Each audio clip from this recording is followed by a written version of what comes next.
શું જોયા હતા તો કે મૂલ્યાંકન. મૂલ્યાંકનમાં આપણે ખાલી જગ્યા અને વિકલ્પો જોયા. તો હવે જોઈએ આપણે પ્રશ્ન નંબર 2 નો શું કીધું છે, નીચેના પ્રશ્નના જવાબ આપો. તો તેના પર પહેલું શું કીધું છે કે સંખ્યા રેખા ઉપર 1.3/4 દર્શાવો. તો જો આપણે સૌથી પહેલા શું કરવાની, એક સંખ્યા રેખા દોરવાની છે. એમાં વચ્ચે શું હોય તો કે 0, આ બાજુ 1 થી શરૂ થાય. હવે આપણને શું કીધું છે, 1.3/4 એટલે કે 1 પૂરો અને માથે 3/4. તો શું થાય, 1/4, 2/4, 3/4, 5/4. આ બધી ધન સંખ્યા હોય અને આ બાજુ ઋણ આવે. તો આપણે શું દર્શાવવું છે, 1.3/4. તો 1 પૂર્ણાંક કે માથે 3/4 ક્યાં આવે છે તો અહીંયા. તો એની માથે શું કરી દેવાનું, રાઉન્ડ. તો થઈ ગયું 1.3/4. હવે જોઈએ આપણે બીજું શું કીધું છે, સમીકરણ ઉકેલો. 4x + 13 = 3x + 15 એમ કીધું છે. તો આપણે શું શોધવાનું છે, x ની કિંમત. શું છે, 4x + 13 = 3x + 15 આમ છે. તો શું કરીશું, તો 4x એમના જ રાખીશું. આ 3x આ બાજુ લઈ લઈશું બરાબર, એટલે કે માઈનસ થઈ જાય બરાબર. 15 એમના જ. હવે 13 છે એ આ બાજુ વઈ જાય, કેવા થઈ જાય, માઈનસ. હવે 4 માંથી 3 જાય તો કેટલા બચે, x. હવે 15 માંથી 13 જાય તો 2. એટલે શું આવી x ની કિંમત, x = 2. હવે જોઈએ આપણે ત્રીજું. તો તેમાં શું કીધું છે કે એક ચતુષ્કોણના ત્રણેય ખૂણાના માપ 60 અંશ, 70 અંશ અને 80 અંશ છે. તો ચતુષ્કોણના ચોથા ખૂણાનું માપ શોધો. શું શોધવાનું છે આપણે, ચોથા ખૂણાનું માપ. તો એ કેવી રીતના મળશે, યસ, ચારે ખૂણાનું માપ બરાબર 360. ચતુષ્કોણના ચારે બાજુનો માપનો સરવાળો કેટલો હોય, 360. એટલે કે 360 બરાબર 3 ખૂણા આપણને આપ્યા છે. શું છે, 60 + 70 + 80 ચોથા ખૂણાનું માપ આપ્યું નથી, એટલે આપણે શું ધારશું તો કે x. એટલે 360 એમનામ જ બરાબર શું થશે, આ બધાનો સરવાળો. તો 6 × 6 = 12 ને 130. 130 માં આપણે 180 નાખીએ તો કેટલા થશે, તો કે 100 ને કેટલા થયા, 130 માં કેટલા નાખવાના છે, +80. એટલે કે 0, 8 ને 3, 1 અને 2 એટલે કે 3 કેટલા થયા, તો કે 221 210 થયા. શું આવશે, 210 + x. તો શું થશે, તો કે x બરાબર 360 - 210. 210 માંથી શું કરવાના, 360 માંથી શું કરવાના, 120. 110 બાદ કરવાના એટલે કેટલા આવશે, તો કે 150 અંશ. આ શું મળી ગયું, આપણું ચોથા ખૂણાનું માપ. કેટલું મળ્યું, 150. તો ફ્રેન્ડ્સ 3 જોઈ ગયા. હવે જોઈએ આપણે ચોથું. તો ચોથામાં શું કીધું છે, પાસાને ઉછાળતા ઉપર એકી અંક આવવાની સંભાવના શોધો. તો પાસોમાં કુલ કેટલી બાજુઓ હોય, તો 6. હવે તેમાં એકી અંક કેટલા હોય, તો કે 1, 3 અને 5. 3 હોય એટલે કે 3. તો 3 × 6 એટલે કે 1/2. આ શું આવી ગયું, આપણે સંભાવના શું આવી, 1/2. હવે જોઈએ આપણે પાંચમામાં. તો પાંચમામાં શું કીધું છે કે 256 નું વર્ગમૂળ શોધો. શું શોધવાનું છે, તો કે 256 નું વર્ગમૂળ. તો આપણે અવયવ પાડીશું. તો હવે 2 છેલ્લે 6 છે એટલે 2 વડે ભાગ ચાલશે. તો 2 વડે ચલાવીએ. 2 × 2 2 × 4 1 બચે એટલે 2 × 8 16. હજી 2 વડે ચાલે એટલે 2 × 6 12 2 × 4 8. હજી 2 વડે ચાલે એટલે 2 × 6 2 × 4. હજી 2 વડે ચાલે એટલે 2 × 2 2 × 6 12. હજી 2 વડે ચાલે 2 × 8 16. હજી 2 વડે ચાલે 2 × 4 8 2 × 4 2 × 2. તો 2 ની જોડ કેટલી બની, તો 1 2 3 ને 4 એટલે કે 2 ગુણ્યા 2 ગુણ્યા 2 ગુણ્યા 2 ગુણ્યા 2 ગુણ્યા 2 ગુણ્યા 2 ગુણ્યા 2 થઈ ગયા. હવે શું કરવાની તો કે 2 ની જોડ લખવાની. 2 2 2 અને 2 એટલે કે 2 ની 2 ઘાત ગુણ્યા 2 ની 2 ઘાત ગુણ્યા 2 ની 2 ઘાત ગુણ્યા 2 ની 2 ઘાત એટલે 2 દુ 4 4 દુ 8 8 દુ 16 એટલે કે 16 નો વર્ગ. શું થશે તો કે 256. શું આવ્યું તો કે 16 નો વર્ગ.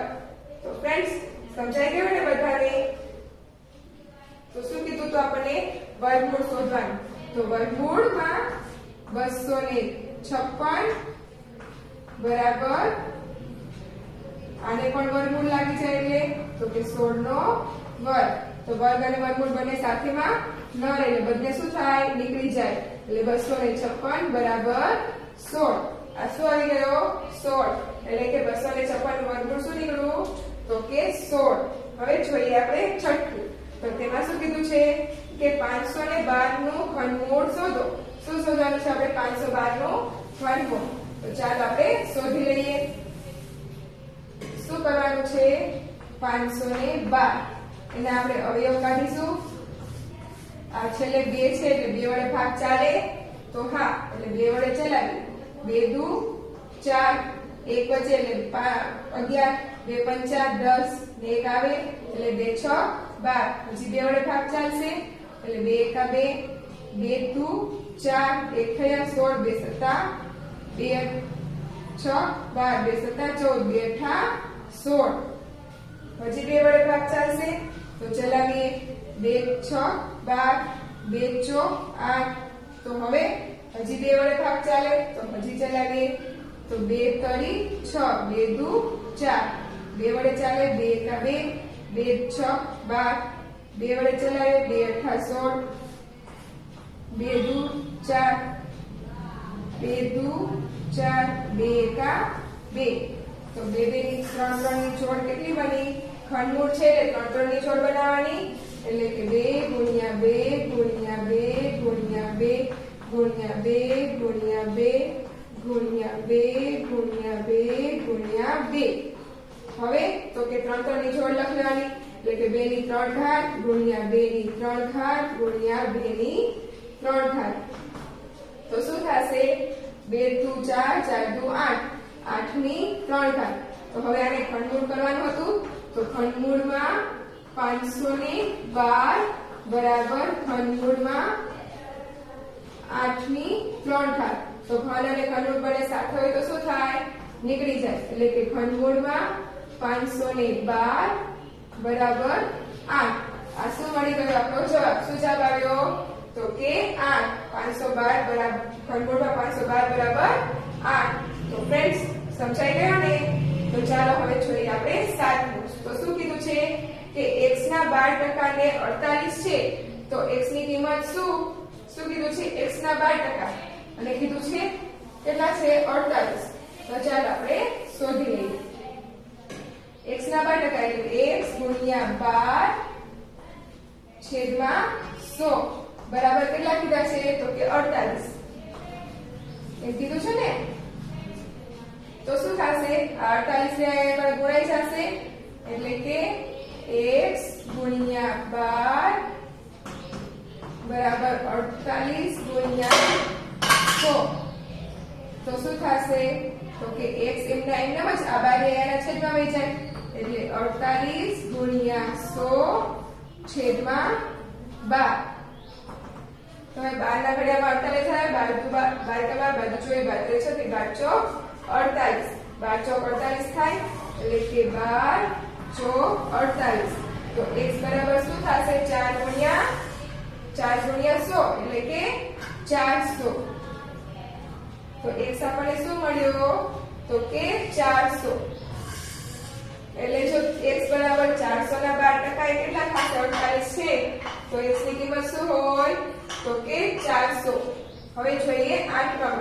તો તેમાં શું કીધું છે તો તેમાં કીધું છે રૂપિયા 800 નું 8% લેખે 4 વર્ષનું સાદું વ્યાજ શોધો. શું શોધવાનું છે તો કે સાદું વ્યાજ. તો આપણે સૂત્ર શું હતું? યસ, I બરાબર PRN છેદમાં 100. I બરાબર PRN છેદમાં 100. P આપણને આપ્યા છે કેટલા છે? તો કે 800 ગુણ્યા R, તો આપણને આપ્યા છે 8 ગુણ્યા N, તો એ પણ આપ્યા છે 4 છેદમાં 100. આ 0 ગયો, આ 0 ગયો, આ 0 ગયો. હવે શું આવ્યું? તો કે 88 64 ગુણ્યા 4, એટલે ચોકો ચોકો 16 ને 1, 4 એકા 4, 6 એકા 6, 6 દુ 12, 6 6 24 ને 25. કેટલા આવ્યા? 256. આ શું મળી ગયું આપણું? સાદું વ્યાજ. શું મળ્યું? 256 રૂપિયા. તો ફ્રેન્ડ્સ, દાખલાઓ બધાને સમજાઈ ગયા ને? તો હવે પૂછવાશે તો બધાને આવડશે ને? Yes, very good. ચાલો હવે જોઈએ આપણે બ. એમાં શું કીધું છે? સાચા જોડકા બનાવો. અને વિભાગ A અને વિભાગ B આપ્યું છે. અને આ આપણે અગાઉ શીખી ગયા તેના જેવું જ છે, તો બધાને આવડશે ને? તો ચલો, શું કીધું છે? -2 ની વિરોધી સંખ્યા શું થશે? વિરોધી કીધી છે એટલે કે -2 છે તો શું થઈ જાય? 2, એટલે કે D 2. પછી કીધું છે 2 ની વિરોધી સંખ્યા. 2 ની વિરોધી શું થશે? Yes, -B -2. પછી શું કીધું છે? 1/2 ની વિરોધી સંખ્યા. વિરોધી કીધી છે એટલે કે ઋણ હોય તો ધન જાય, ધન હોય તો ઋણ, એટલે કે -1 છે તો -1/2 છે તો -1/2. પછી જોઈએ ચોથું. તો તેમાં શું કીધું છે? 2 ની વ્યસ્ત સંખ્યા. 2 ની વ્યસ્ત સંખ્યા શું થાય? એટલે કે તેને ઉલટાવાની, એટલે કે 1/2. તો ફ્રેન્ડ્સ, સાચા જોડકા એટલે કે જોડકા પણ જોડાઈ ગયા ને? બધાને આવડી ગયા ને? તો ચાલો હવે જોઈએ આપણે ત્રીજું. તો 3 નો અ. તેમાં શું કીધું છે? કે નીચેના પ્રશ્નોના જવાબ આપો. હવે પહેલા એમાં શું કીધું છે? પહેલું તો કે સમીકરણ ઉકેલો. x 1/2 -2 બરાબર x/3 વત્તા 1. હવે એવું આપ્યું છે તો આપણે શું શોધવાનું છે? તેમાં x ની કિંમત. તો શું થશે? તો કે x/2 -2 બરાબર x/3 વત્તા 1. તો હવે લસા લેશું તો શું થઈ જાય? લસા શું આવશે? 2, એટલે x વત્તા 4 બરાબર અહીંયા શું થશે? તો કે અહીંયા લસા આવશે 3, એટલે x વત્તા 3. તો આ પદ અહીંયા ગુણાઈ જશે, આ અહીંયા ગુણાઈ જશે. તેથી શું થશે? તો કે 3 કૌંસમાં x વત્તા 4 બરાબર આ અહીંયા ગુણાઈ જશે, એટલે કે 2 કૌંસમાં x વત્તા 3. તેથી x ને 3 વડે ગુણીએ એટલે 3x વત્તા 4 કરી 12 બરાબર 2 ગુણ્યા 3 x, એટલે કે 2x વત્તા 3 દુ 6 આમ થશે. તો હવે આને આપણે આ બાજુ લઈએ તો શું થશે? તો કે તેથી 3x માંથી 2x શું થઈ જાય? 12, એટલે બરાબરની આ સાઈડ લીધા. પછી તો કે આ જે 6 રહ્યા એને આપણે આ લઈએ એટલે શું થઈ જશે? તો કે આ જે 12 રહ્યા એને આપણે લઈ જશું, એટલે કે 6 - 12, એટલે શું આવશે? x બરાબર તો 12 માંથી 6 જાય તો કેટલા બચે? યસ, 6. પણ કેવા? માઈનસ. તો x ની કિંમત શું મળી આપણને? -6. શું મળી આપણને? તો કે -6. તો હવે જોઈએ આપણે આગળ. તો બીજા દાખલામાં શું કીધું છે? કે 3/5 અને 1/2 વચ્ચેની 10 સમય સંખ્યાઓ શોધો. શું કીધી છે? વચ્ચેની 10 સમય સંખ્યાઓ શોધવાની છે. તો એ કેવી રીતના? તો આપણે શોધી હતી ને? શીખી ગયા ને આપણે અગાઉ? તો શું કરવાનું? -3/5 અને 1/2 આમ કીધું છે. તો બંનેના છેદ સરખા નથી એટલે શું કરવાનો? તો કે લસા લેવાનો. તો અહીંયા લસા કેટલા આવશે? તો આપણે કરી જોઈએ.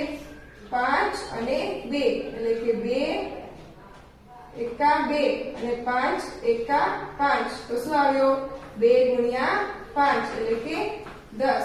તો અહીંયા આપણે 10 લેવા હોય તો કેટલા વડે ગુણવા પડે? 2 વડે. તો ઉપર પણ 2 વડે ગુણવું પડે. અને અહીંયા આપણે લસા 10 લેવો હોય તો 5 વડે ગુણવું પડે. તો ઉપર પણ 5 વડે ગુણવું પડશે.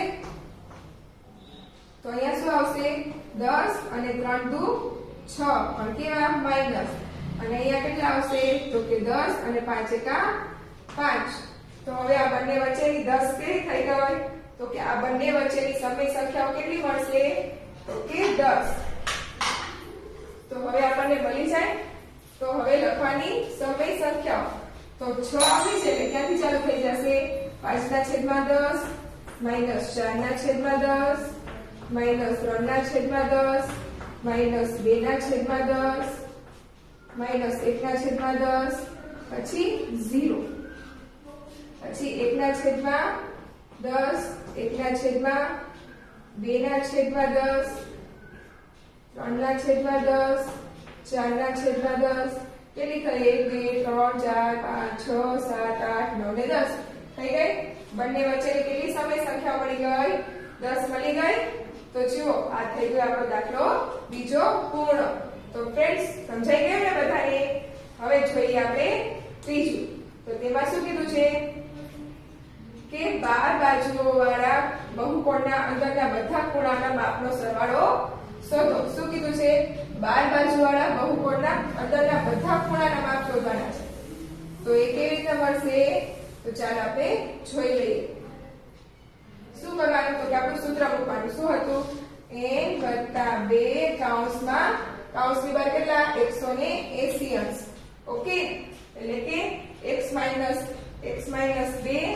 2 ગુણ્યા 380 તો હવે 12 બાજુ કીધી છે એટલે કેટલા n કેટલા આવશે તો કે 12 - 2 અને ગુણ્યા 180 તો કેટલા આવશે 12 માંથી 10 2 જાય તો 10 ગુણ્યા 180 તો 10 ગુણ્યા 180 કેટલા થાય 1800 તો આ શું મળી ગયા તો કે બહુકોણના બધા ખૂણાનો માપનો સરવાળો કેટલો થશે તો કે 1800 અંશ ઓકે સમજાઈ ગયું બધાને હવે જોઈએ આપણે ચોથું તો તેમાં શું કીધું છે કે ચતુષ્કોણ x y z w રચો જેમાં xy 4 સેમી yz 4.5 સેમી પછી xz 6 સેમી wz 4 સેમી અને xw 5 સેમી હોય તો હવે આપણે શું કરવાનું છે તો કે ચતુષ્કોણ abc xy zw રચવાનો છે તો તેના માટે આપણે શેની જરૂર પડશે યસ સ્કેલ અને પરિકરની એમ તો જો આપણે સૌથી પહેલા શું રચવાનું છે તો કે xy 4 સેમી તો ચલો xy આપણે કેટલો કરીશું 4 સેમી નો આ થઈ ગયો xy 4 સેમી શું નામ આપવાનું x અને y કેટલા સેમી 4 સેમી તો સાથે સાથે આપણે શું કરવાનું તો કે રચનાના મુદ્દા લખતા જવાનું તો રચનાના મુદ્દામાં સૌથી પહેલા શું લખવાનું તો કે રેખાખંડ xy 4 સેમી નો રચો પછી તો કે yz આપણને કીધું છે yz કેટલો છે તો કે 4.5 સેમી તો એના માટે શું કરવાનું આપણે તો કે એના માટે આપણે લેવાનું પરિકરમાં 4.5 સેમી માપ લેવાનું કેટલું લેવાનું 4.5 સેમી તો જુઓ 4.5 સેમી આ માપ થઈ ગયું એમાં શું કરવાનું આપણે તો કે પછી બીજો મુદ્દો લખવાનો કે પરિકરમાં 4.5 સેમી માપ લઈ y ને કેન્દ્ર કરીને એક ચાપ મારો પછી શું કીધું છે તો કે xz કેટલા થાય છે 6 સેમી એટલે x અને z નામ આપીશું એ કેટલું થશે 6 સેમી તો આપણે ફરી કેટલું માપ લેવાનું હવે તો કે 6 સેમી તો બીજો મુદ્દો તમે શું લખ્યો તો કે 4.5 સેમી ત્રિજ્યા લઈ y ને કેન્દ્ર રાખીને એક ચાપ મારો હવે ત્રીજો મુદ્દો શું થશે તો કે 6 સેમી ત્રિજ્યા લઈ x ને કેન્દ્ર રાખીને બીજો ચાપ મારો જ્યાં પછી તો કે જ્યાં બંને ચાપ છેદે ત્યાં z નામ આપો અને પછી શું લખવાનું તો કે રેખાખંડ xz અને રેખાખંડ zy રચો આ કેટલા સેમીનો થયો તો કે 6 સેમીનો અને આ 4.5 સેમીનો હવે આપણને કીધું છે z ZW કેટલા સેમી છે તો કે 4 સેમી તો હવેનો મુદ્દો શું થશે આપણો તો કે Z ને કેન્દ્ર રાખીને 4 સેમી ત્રિજ્યા લઈને એટલે કે 4 સેમી ત્રિજ્યા થઈ ગઈ એટલે કે Z ને કેન્દ્ર રાખી 4 સેમી ત્રિજ્યા લઈને એક ચાપ મારો પછીનો મુદ્દો શું થશે તો કે W SW કેટલા કીધા છે 5 સેમી પછીનો મુદ્દો એમ થશે કે x ને કેન્દ્ર રાખીને 5 સેમી ત્રિજ્યા લઈને ફરી એક ચાપ મારો પછીનો મુદ્દો શું થશે કે બંને ચાપ જ્યાં છેદે ત્યાં શું નામ આપવાનું છે તો કે W પછીનો મુદ્દો એમ થશે કે જ્યાં બંને ચાપ છેદે ત્યાં W નામ આપો પછી રેખાખંડ XW અને રેખાખંડ ZW રચો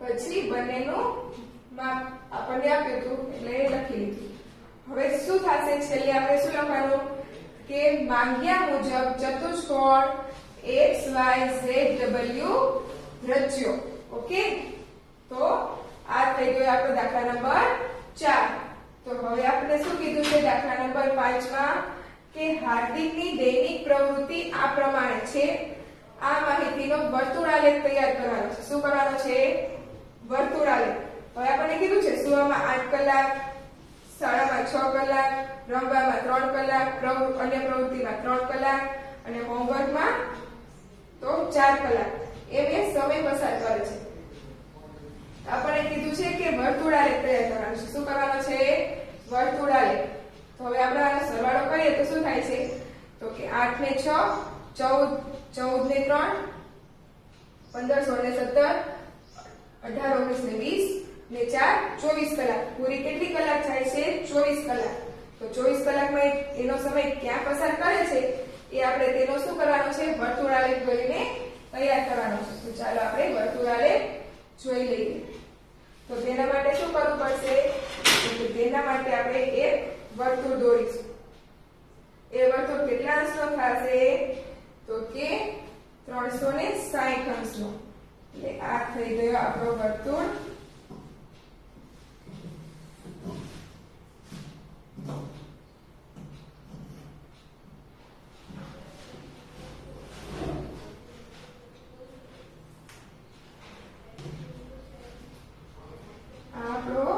વર્તુળ ઓકે આપણે સરખો નથી થતો પરિકર આપણે એક વર્તુળ દોરી લેશું તો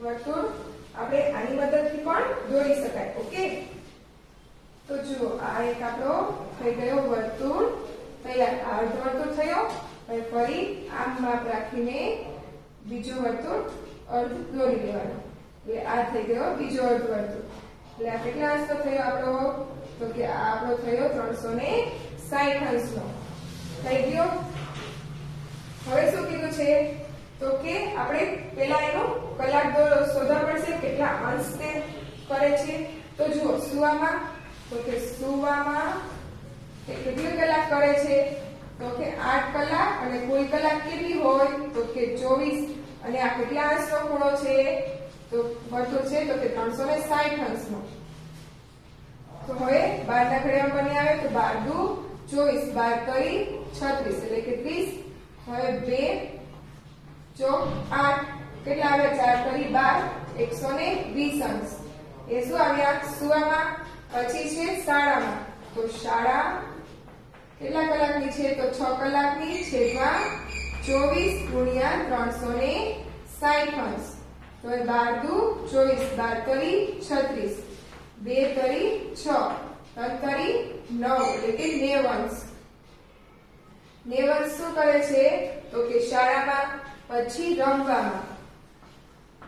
રમવામાં કેટલી કલાક કાઢે છે તો કે 3 કલાક અને છેદમાં 24 કલાક ગુણ્યા 360 12 દુ 24 12 કરી 36 એટલે કે 30 2 15 15 દુ 30 હવે 5 કરી 15 અને 1 3 એકા 3 ને 4 એટલે કે 45 અંશ. તો રમવામાં કેટલું કરે છે તો કે 45 અંશ. પછી અન્ય પ્રવૃત્તિ એટલે કે અન્ય પ્રવૃત્તિમાં કેટલો કાઢે છે ટાઈમ તો કે 3 કલાકનો. 3 ના છેદમાં 24 ગુણ્યા 360. 12 દુ 24, 12 કરી 36, પછી 15 દુ 30 એટલે કે 45 અંશ. એ કેટલામાં કાઢે છે અન્ય પ્રવૃત્તિમાં. પછી હોમવર્કમાં કેટલી કલાક 4 કલાક ગુણ્યા 360. 12 દુ 24, 12 કરી 36, 2 દુ 4, 3 દુ 6 એટલે કે 60 અંશ. કેટલો અંશ કાઢે છે તો કે 60 અંશ. તો હવે આપણે બધાના માપ મળી ગયા. હવે શું કરવાનું? હવે આપણે આને આ વર્તુળાલેખ છે એમાં આપણે દર્શાવવાનું છે. તો સૌથી પહેલા કેટલું કીધું છે? સુવામાં કેટલો ટાઈમ કરે છે તો કે 120 અંશ. તો આ શું થઈ ગયું આપણું સુવામાં? કેટલું? 120. આપણો પોઈન્ટ ક્યાં છે તો કે આપણો પોઈન્ટ છે આ જોઈએ આપણો પોઈન્ટ છે. તો સુવામાં કેટલો ટાઈમ કાઢે છે તો કે 120. પછી અને આ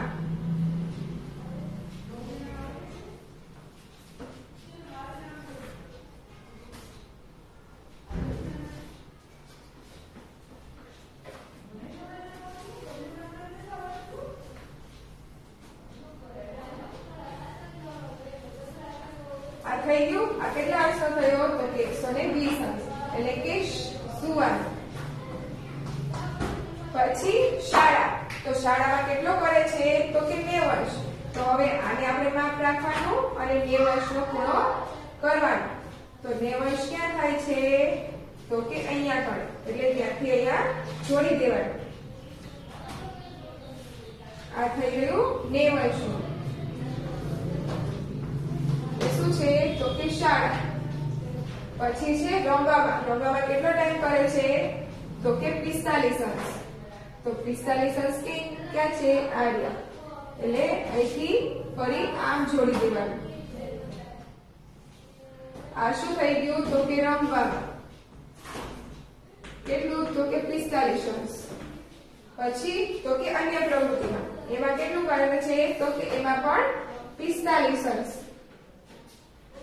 તો આ થઈ ગયું આપણું 45. એને આપણે જોડી દેશું. આ 45 અંશ. એ કેમાં તો કે અન્ય પ્રવૃત્તિમાં.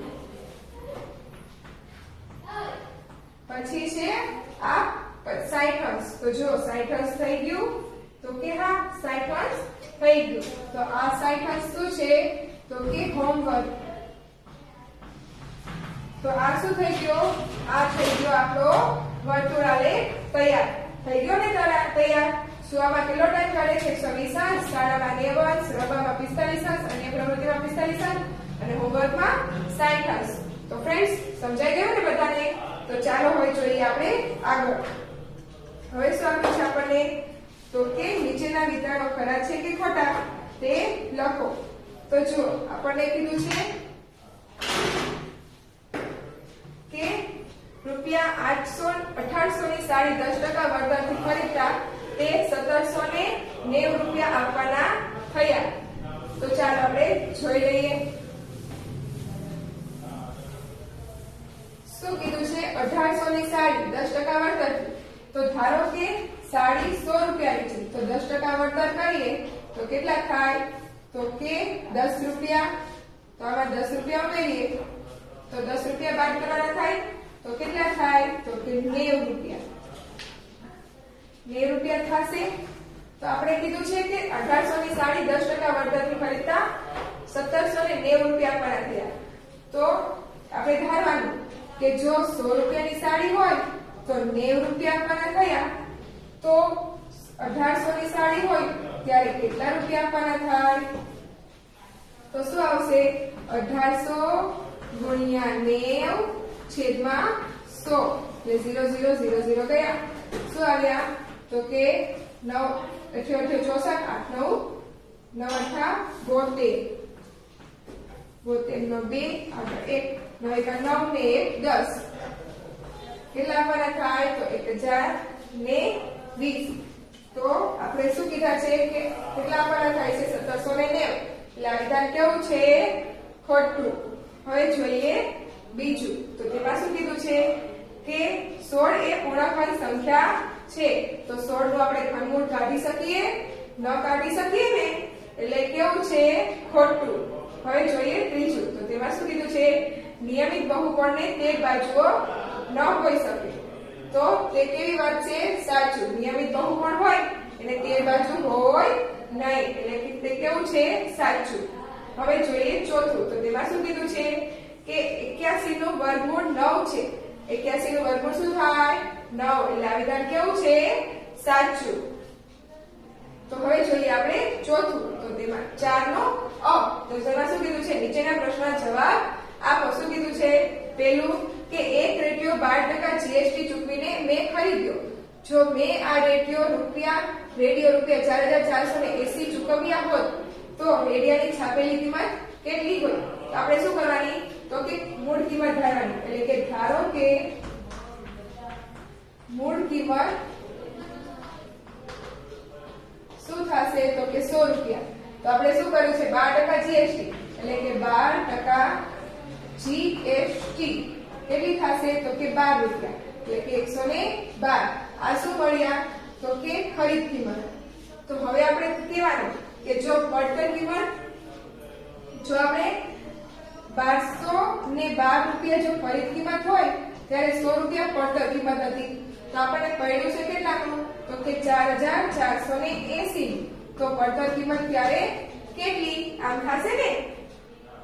તો શું થશે? 4480 ગુણ્યા 100 છેદમાં 112.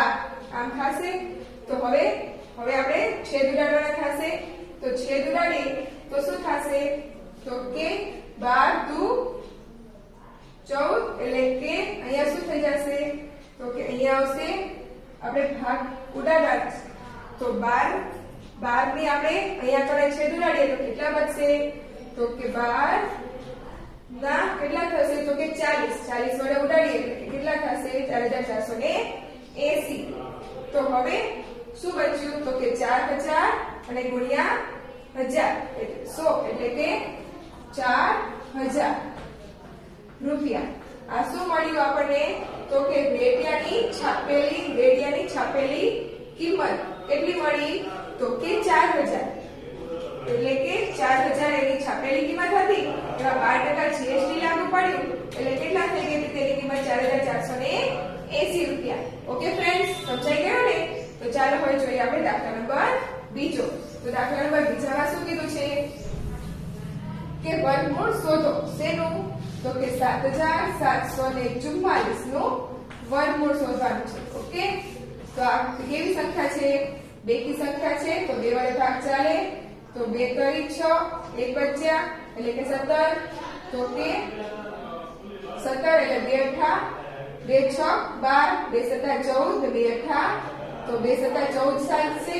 2 અઠા 16 એટલે કે 1 બચ્યો એટલે કે 14 એટલે 2 7 14 અને 2 દુ 4. હજી 2 વડે ભાગ ચાલે. તો 2 એકા 2 1 બચ્યા. તો 2 6 2 અઠા 16. પછી કેટલા આવ્યા? તો કે 7. 2 તરી 6 1 બચે 2 6 12. હજી 2 વડે ભાગ ચાલે એટલે 2 નવા 18. 2 એકા 2 અને 1 2 અઠા 16. હજી 2 વડે ભાગ ચાલે એટલે 2 એકા 2 2 દુ 4 2 ચોક 8. તો 1 બચે એટલે 11 2 પંચા 10 1 બચે એટલે 18 2 નવા 18. હવે 2 વડે ભાગ ચાલશે? તો કે ના. તો હવે કેટલા વડે ભાગ ચાલશે? તો કે 3 વડે. 3 વડે ભાગ ચાલશે. તો 3 વડે ભાગ ચલાવીએ તો 3 એકા 3 કેટલા થયા? 15. તો 3 પંચું 15 અને 3 તરી 9. હજી 3 વડે ભાગ ચાલશે. તો 3 પંચા 15 અને 3 એકા 3. હવે 3 વડે ભાગ ચાલશે? તો કે હા, એટલે 3 એકા 3 2 બચ્યા એટલે 3 સત્તુ 21. હવે 17 વડે ભાગ ચાલશે તો કે 17 એકા 17. તો શું થયું? તો કે આપણે વર્ગમૂળ મળશે. કેટલું? તો કે આપણે મળે છે તો કે 17 એકા 17 ને આપણું વર્ગમૂળ શું મળશે? તો કે હવે આપણે કરવાનો થશે ભાગ. આપણે ભાગ કરીએ તો આપણે કેટલા મળ્યા? તો કે આપણને મળશે હવે વર્ગમૂળ શોધવાનું છે. તો વર્ગમૂળ આપણે અહીંયા જોઈ લઈએ. તો આમાં જોઈ લઈએ. હવે તો આપણે શું કર્યા? તો ભાગ પાડ્યા. 2 નું કેટલા આવ્યા? તો કે 3832 વળી 2 વડે કર્યા 1936 વળી 2 વડે કર્યા 963 વળી 2 વડે કર્યા 442 વળી 2 વડે કર્યા 242 પછી 11 વડે 2 વડે કર્યા 121 એટલે 11 એકા 11 તો શું આવ્યું? તો કે 2 ગુણ્યા 2 ગુણ્યા 2 ગુણ્યા 2 ગુણ્યા 11 ગુણ્યા 11 એટલે શું થશે? 2 નો વર્ગ ગુણ્યા 2 નો વર્ગ ગુણ્યા 2 નો વર્ગ ગુણ્યા 11 નો વર્ગ એટલે 2 દુ 4 4 દુ 8 8 ગુણ્યા 11 એટલે કે 88 નો વર્ગ. એટલે આપણે વર્ગમૂળ શોધવાનું હતું એટલે શું આવે? તો કે વર્ગ અને વર્ગમૂળ બંને હોય એટલે ઉડી જાય એટલે શું આવશે? 88. હવે તેવી જ રીતના કીધું છે ત્રીજું કે ઘનમૂળ શોધો એટલે 13825 13824 આ આપ્યું છે રકમ. શું શોધવાનું છે આપણે? તો કે આપણે શોધવાનું છે ઘનમૂળ. એટલે કેટલા વડે ભાગ ચાલશે? 2 વડે ચાલશે તો 2 વડે ચલાવીએ તો શું થશે? 2 6 12 1 બચ્યો એટલે 18 2 9 18 2 એકા 2 2 દુ 4. હજી 2 વડે ભાગ ચાલશે તો 2 તરી 6 2 ચોક 8 1 બચ્યો એટલે 18 2 પંચા 10 2 12 2 6 12. હજી 2 વડે ભાગ ચાલશે તો હવે 2 વડે ચલાવીએ એટલે 2 એકા 2 1 બચ્યા 2 સત્તા 14 2 એકા 2 2 દુ 4 1 બચ્યા 2 અઠા 16. હજી 2 વડે ચાલશે તો 2 વડે ચલાવીએ તો 2 6 12 2 સત્તા 14 2 અઠા 16 16 એટલે 1 2 6 12 અને 2 ચોક 8. હજી 2 વડે ચાલે તો 2 ચોક 8 2 તરી 6 2 એકા 2. હજી 2 વડે ચાલશે એટલે 2 1 દુ 4 2 એકા 2 અને 12 થાય એટલે 2 6 12. તો હજી 200 કેટલા મળ્યા? તો કે 216. તો હવે 2 વડે ભાગ ચાલશે તો કે ના એટલે કેટલા વડે ચાલશે? 6 વડે.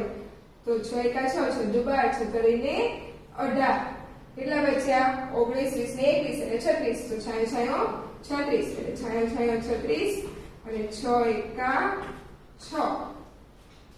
તો આપણે શું મળ્યા? તો કે 2 3 વખત 2 3 વખત અને 6 3 વખત એટલે કે 2 ની 3 ઘાત ગુણ્યા 2 ની 3 ઘાત ગુણ્યા 6 ની 3 ઘાત. તો શું થશે? તો કે 2 ગુણ્યા 2 ગુણ્યા 6 અને કૌંસ ઉપર 3 ઘાત 2 દુ 4 4 6 6 ચોક 24 24 ની 3 ઘાત.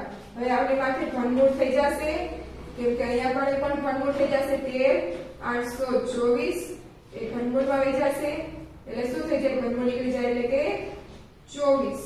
આ શું મળી ગયો આપણો જવાબ? કેટલો મળ્યો? તો કે 24. તો ફ્રેન્ડ્સ સમજાઈ ગયું? તો હવે જોઈએ આપણે દાખલા નંબર 4. દાખલા નંબર 4 માં શું કીધું છે? લંબચોરસ ABCD રચો જેમાં AB બરાબર 4.5 અને BC બરાબર 5.5 હોય. તો ચાલો આપણે લંબચોરસ ABCD દોરીએ. કેટલું કીધું છે? તો કે 4.5. AB આપણે લઈશું 4.5. તો આ થઈ ગયો 4.5. શું નામ આપવાનું છે? AB. તો સાથે સાથે આના રચનાના મુદ્દા પણ લખતા જવાના. તો આપણે સૌથી પહેલો મુદ્દો શું આવશે? કે રેખાખંડ AB 4.5 સેમી નો રચો. શું કીધું છે આપણને? લંબચોરસ દોરવાનો છે તો તેની સામસામેની બાજુના માપ સરખા હોય ને એટલે શું આવશે? તો કે લંબચોરસ છે તો હવે આપણે AB આપ્યો છે તો હવે BC આપણે કેટલો કીધો છે? તો કે 5.5 સેમી નો. તો તેના પહેલા આપણે શું કરીશું? તો કે આ જે માપ રહ્યું આ જે આપણો રેખાખંડ એ 9 અંશનો થાય તેમ આપણે એક રેખા દોરીશું. તો બંનેને પછી બીજો મુદ્દો શું થશે કે બિંદુ A અને બિંદુ B બંનેને કેન્દ્ર લઈને 90 અંશના માપનો એક રેખા દોરો. કિરણ દોરો. આ કિરણનું નામ આપણે આપીશું કિરણ x અને y. હવે આ બંને કેવા થયા? કાટકોણ. તો ફ્રેન્ડ્સ બીજો મુદ્દો શું આવ્યો? તો કે બીજો મુદ્દો એમ આવ્યો કે બિંદુ A અને બિંદુ B ને કેન્દ્ર રાખીને 90 અંશનો ખૂણો રચો. તેને કિરણ XA અને કિરણ YB નામ આપો. હવે કરવાનું છે આપણે B કેટલો આપ્યો છે આપણને? તો કે B કીધો છે આપણને BC 5.5 સેમી. તો પછીનો મુદ્દો હવે લખવાનો કે 5.5 સેમી માપ લઈને 5.5 સેમી ત્રિજ્યા લઈને B ને કેન્દ્ર રાખીને કિરણ YB ઉપર એક ચાપ મારો. પછીનો મુદ્દો તે જ ત્રિજ્યા રાખીને A ને બિંદુ રાખીને કિરણ XA પર ચાપ રચો. પછીનો મુદ્દો લખવાનો કે જ્યાં ચાપ છેદે ત્યાં અનુક્રમે C અને D નામ આપો. હવે C અને D ને પછીનો મુદ્દો રેખાખંડ C D રચો. તો આ કેટલા આપણો AB કેટલા માપનો હતો? 4.5. તો CD પણ કેટલો થશે? 4.5 અને BC આ કેટલો હતો? તો કે 5.5. તો C ની સામેનો પણ કેટલો થશે? 5.5. હવે શું લખવાનો છેલ્લો મુદ્દો કે આ લંબચોરસ ABCD તૈયાર થશે. તો જુઓ થઈ ગયો ને? તો ફ્રેન્ડ્સ સમજાઈ ગયો ને બધાને અત્યાર સુધીનું? તો ચાલો હવે આપણે આગળ જોઈશું. ઓકે.